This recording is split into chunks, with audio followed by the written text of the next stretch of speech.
Welcome, today in front of me Oppo Reno 7, and I'll show you how to change fingerprint sensor animation on this device. So first we should go into the settings application, and after that scroll down to the password and security.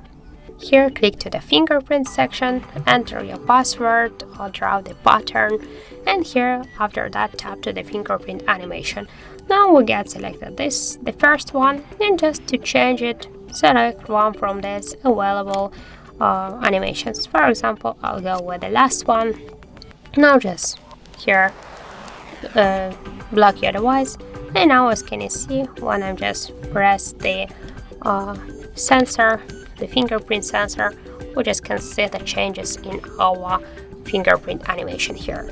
So that's it. Thank you for watching, and if you find this video helpful, don't forget to leave a like, comment, and to subscribe our channel.